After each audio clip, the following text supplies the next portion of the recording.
Salam sejahtera bagi kita semua. Dalam kesempatan ini, kami dari kelompok 1 akan mempresentasikan mengenai rangkuman laporan akhir proyek PRD yang membahas mengenai Kota Kaskara. Saya Daniel Wicaksono, NIM 198190111. Saya Kalila Khairina Amboro, NIM 198190131. Nama saya Sinta Huzaiti Muplihah, NIM 198191106. Nama saya Muhammad Ramdhani Supriyatna, NIM 198191111. Berikutnya adalah daftar isi dari presentasi yang akan kami sampaikan.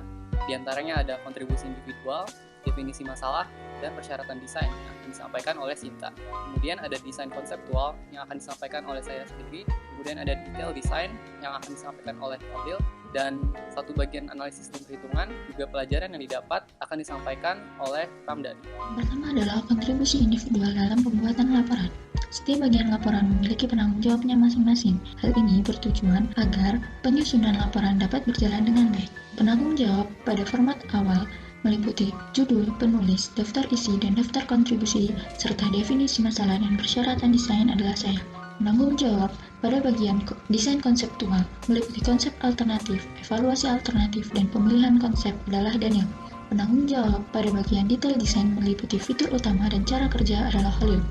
Penanggung jawab pada bagian analisis dan perhitungan serta pelajaran yang didapat adalah Ramdhani. Seluruh bagian laporan merupakan tanggung jawab seluruh anggota kelompok. Selanjutnya adalah definisi masalah. Secara umum, para petani di Indonesia masih menggunakan metode pengeringan tradisional dalam mengeringkan hasil panen untuk mengawetkannya. Hal ini dinilai kurang efektif dan efisien karena beberapa hal. Yang pertama adalah dibutuhkannya lahan yang luas. Hal ini dinilai tidak efektif. Lahan-lahan tersebut seharusnya dapat digunakan untuk keperluan yang lain. Kemudian yang kedua adalah pengeringan dilakukan di lahan terbuka. Hal ini dapat menyebabkan adanya zat-zat dari polusi yang menempel pada bahan sehingga dapat menurunkan kualitas bahan. Kemudian yang terakhir adalah waktu yang dibutuhkan relatif lebih lama. Hal ini karena panas matahari dapat keluar masuk secara bebas. Kemudian pengeringan juga hanya dapat dilakukan pada siang hari saat ada cahaya matahari yang cukup, sehingga pengeringan dianggap menjadi kurang maksimal. Kemudian selanjutnya adalah persyaratan desain. Setelah melihat definisi masalah yang ada, maka dibutuhkan suatu alat yang dapat membuat pengeringan menjadi lebih efektif dan efisien. Alat tersebut nantinya diharapkan dapat digunakan secara umum oleh para petani, sehingga selain dapat meningkatkan perekonomian para petani, juga dapat menguntungkan bagi para konsumen karena mendapatkan bahan yang kualitasnya masih terjaga. Untuk mencapai tujuan tersebut, maka dibutuhkan strategi persaingan, meliputi inovasi, peningkatan kualitas, dan biaya dengan memperhatikan lingkungan sekitar di mana alat tersebut akan secara umum digunakan. Sehingga selain dapat bermanfaat secara maksimal, alat tersebut juga dapat bersaing dengan alat-alat lainnya yang mungkin juga sejenis. Kemudian dari strategi yang telah disusun, maka untuk mencapai tujuan dari alat tersebut perlu diperhatikan beberapa syarat penting desain, yaitu alat tersebut harus dapat mengeringkan bahan dengan tenaga panas matahari. Kemudian biaya produksi tidak melebihi Rp300.000. Kemudian dengan adanya alat tersebut dapat lebih menghemat tempat. Selanjutnya daya tampung bahan dari alat tersebut cukup besar. Selanjutnya alat tersebut harus dapat menahan panas matahari. Selanjutnya, alat tersebut harus dapat menjaga kualitas bahan. Kemudian, alat tersebut harus memiliki sirkulasi udara yang baik. Dan yang terakhir, alat tersebut harus mudah dipindahkan. Selanjutnya adalah konsep alternatif. Setelah riset dan penelitian yang kami lakukan, ditemukan 3 konsep yang paling cocok untuk dijadikan proyek kali ini. Konsep pertama, gambarnya ada di kiri atas slide ini. Konsep ini memanfaatkan panas matahari untuk memanaskan udara yang ada di dalam purwarupa, sehingga udara panas tadi akan mengeringkan bahan yang ada di dalam. Selain itu, udara panas memiliki tekanan kecil, maka ia akan keluar menuju cerobong, dapat mempercepat pengeringan bahan di dalam. Kemudian konsep kedua, gambarnya ada di kanan atas. Konsep ini memanfaatkan panas matahari untuk memanaskan bahan secara langsung, karena pada atapnya itu terbuat dari atomika atau kaca. Selain itu, udara yang di dalam purwarupa juga akan memanas dan terperangkap karena 2 ventilasi kecil yang ada di atas itu lebih kepada mengeluarkan uap dari bahan yang dikeringkan tadi. Kemudian konsep ketiga, gambarnya ada di bawah kiri slide ini. Nah, konsep ketiga ini memanfaatkan panas matahari untuk memanaskan atau mengeringkan bahan secara langsung, tetapi tatakan atau dudukan dari bahan tersebut terbuat dari pelat logam, sehingga bahan akan dipanaskan dari sisi atas secara langsung oleh matahari dan dari bawah dengan panas pelat logam tersebut. Sebenarnya ada kelebihan lain yang didapat dari konsep ketiga ini, yaitu sudut terbukanya adalah 180 derajat. Jadi dimanapun posisi matahari tidak menjadi masalah dari desain yang ketiga. Berikutnya adalah evaluasi alternatif. Untuk menentukan desain yang paling tepat untuk proyek kali ini, kelompok kami menggunakan tabel decision matrix yang ada dalam buku Foskey. Beberapa kriteria diantaranya adalah kemampuan menyerap panas, kemampuan menahan panas, sirkulasi udara, kemudahan pembuatan, kapasitas bahan, dan ketahanan alat. Beberapa kriteria memiliki bobot yang lebih di antara yang lainnya. Nah, hasil kali antara bobot dengan poin dari konsep masing-masing akan menentukan mana kelebihan dan kekurangan dari masing-masing konsep. Dengan catatan, angka 6 bukan merupakan kelebihan maupun kekurangan. Angka 5, 4, 3, 2, 1 merupakan suatu kekurangan dari konsep tersebut. Dan 7, 8, 9, 10 merupakan kelebihan dari konsep tersebut. Maka, dari tabel decision matrix, kami mendapatkan bahwa konsep yang paling tepat adalah konsep pertama. Alasannya adalah konsep ini menang atau lebih baik dibanding konsep lainnya dalam hal sirkulasi udara, kapasitas penyimpanannya, konsep ini itu kokoh, memiliki mobilitas yang tinggi, juga memiliki penyimpanan panas yang baik. Nah, berikut merupakan detail desain dari kotak Askara. Yang pertama, berbentuk prisma trapesium sama kaki, dengan luas sisi alas 100 cm x 100 cm dan luas sisi atas 48 cm x 100 cm. Bentuk ini memungkinkan penampungan bahan dalam jumlah yang besar.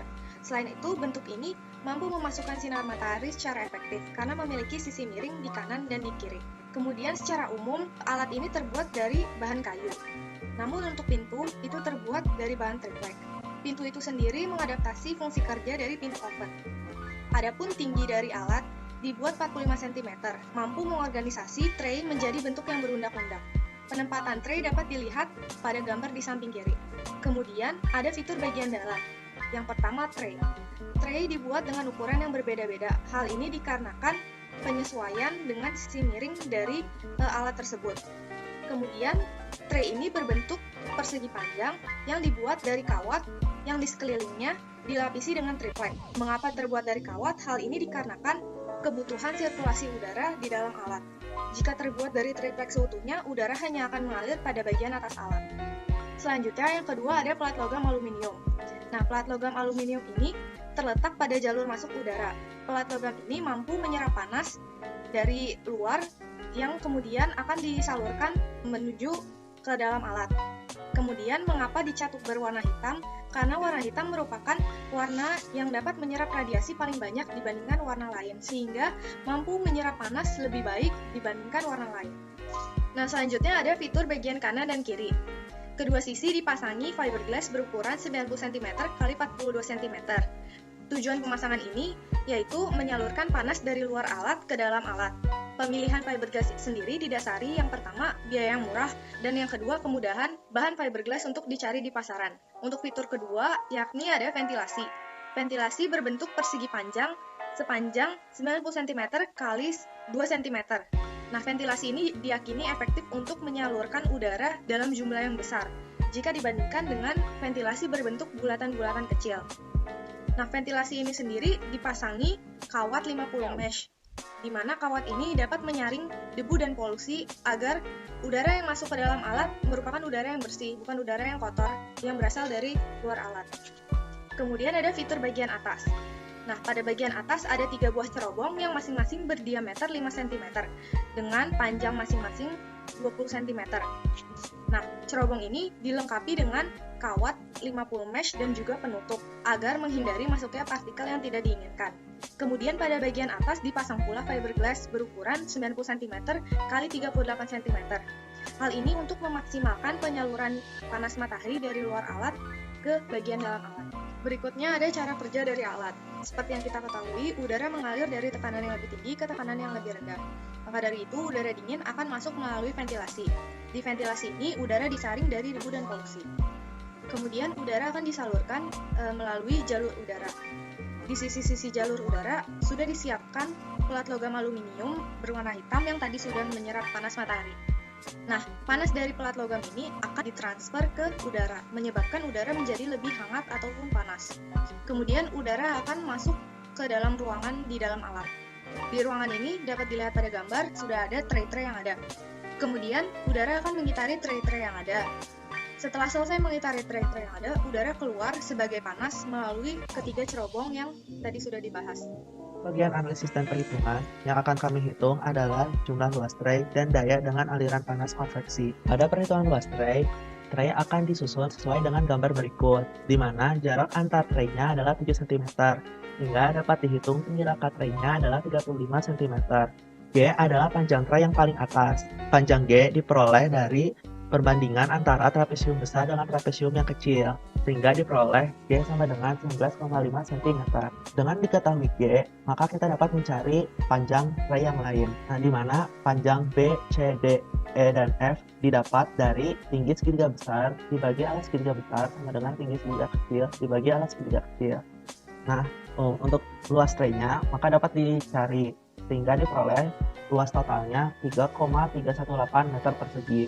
Dari perhitungan tersebut, kita dapat mengetahui bahwa alat dapat menghemat tempat sampai 3,3 kali lipat. Untuk perhitungan daya dengan aliran panas konveksi, kita asumsikan bahwa panas buat aluminium mencapai 60 derajat Celcius, suhu udaranya 20 derajat Celcius, dan kecepatan udaranya 1,39 meter per sekon. Nah, dari referensi, kita mendapat rumus daya sebagai berikut. Untuk mengetahui dayanya, kita harus menghitung nilai H dari rumus berikut, sehingga diperoleh daya yang dihasilkan dengan alat ini adalah 113,6 watt. Dengan daya berikut, kita dapat mengeringkan bahan berupa buah-buahan dan sayur-sayuran selama 1-3 hari. Dari proses perancangan desain ini tentunya banyak pelajaran yang bisa kita ambil. Bila kami memiliki kesempatan untuk mendesain ulang purwarupa kami, maka bagian yang akan kami ubah adalah ukuran. Kami rasa ukuran yang kami rencanakan itu terlalu besar, sehingga membutuhkan biaya yang lebih banyak. Selain itu, bila kita ingin menggunakan ukuran yang sama, maka kita dapat memodifikasi pintu dan tray. Pintu dapat diletakkan pada sisi belakang dan sisi depan tray agar memudahkan untuk pengambilan bahan. Untuk tray, kita bisa membagi dua ukuran tray agar bisa diakses dari kedua pintu. Selanjutnya, ada penambahan insulasi. Penambahan insulasi ini bertujuan untuk mengoptimalkan penahanan panas di dalam kotak kaskara. Selanjutnya, di cerobong dapat ditambahkan katup agar menambah kontrol kita dalam proses pengeringan. Contohnya, bila kita ingin pengeringan maksimal, maka kita membuka katup secara penuh. Sementara bila kita ingin menghentikan atau memperlambat proses pengeringan, maka kita bisa menutup katup tersebut. Pelajaran yang dapat kami ambil dari proses desain diantaranya berpikir sistematis. Dengan berpikir sistematis, kita dapat memecahkan suatu masalah dengan lebih rapi. Juga dengan pola pikir sistematis, pola pikirnya itu bisa kita jelajah kembali sehingga dapat ditemukan kesalahan atau informasi-informasi yang dapat kita bahas kembali untuk mencapai kejaran selanjutnya. Salah satu bentuk penerapannya adalah dengan adanya logbook. Dengan adanya logbook, kerja tim semakin tertata, sehingga bila adanya informasi yang dibutuhkan, kita tinggal membuka logbook dan membahasnya kembali. Selanjutnya, proses desain akan melatih kreativitas kita. Membuat desain menuntut kita untuk berpikir out of the box. Berpikir out of the box ini membuat kita menemukan solusi yang paling efektif untuk memecahkan suatu masalah. Selanjutnya, kita juga dilatih untuk terbuka. Kita harus menerima kritik dan saran yang ditujukan pada desain kita agar kita dapat membuat desain yang optimal dan memenuhi tujuan. Selanjutnya, kita juga dilatih kemampuan berkomunikasi. Dengan proses mendesain, kita dituntut untuk mempromosikan desain kita kepada sponsor agar desain kita dapat diterima dan nantinya dapat diproduksi menjadi alat yang berguna. Keberhasilan proses perancangan desain tentunya tidak terlepas dari kerjasama tim yang baik. Dalam kerjasama tim, setiap individu dituntut untuk mengesampingkan kepentingan pribadi dan mengutamakan kepentingan kelompok. Dalam keadaan sekarang yang mengharuskan kerjasama jarak jauh, setiap individu harus berusaha untuk mengoptimalkan komunikasi agar tugas yang diberikan tetap dilaksanakan dengan baik dan tepat waktu. Selain itu, rasa tanggung jawab juga dapat dilatih dengan kerjasama karena setiap anggota harus sadar akan kewajibannya. Kerjasama juga mengajarkan untuk mengoptimalkan kemampuan pribadi untuk membantu tim. Terima kasih atas perhatiannya. Kurang lebihnya kami mohon maaf. Wassalamualaikum warahmatullahi wabarakatuh.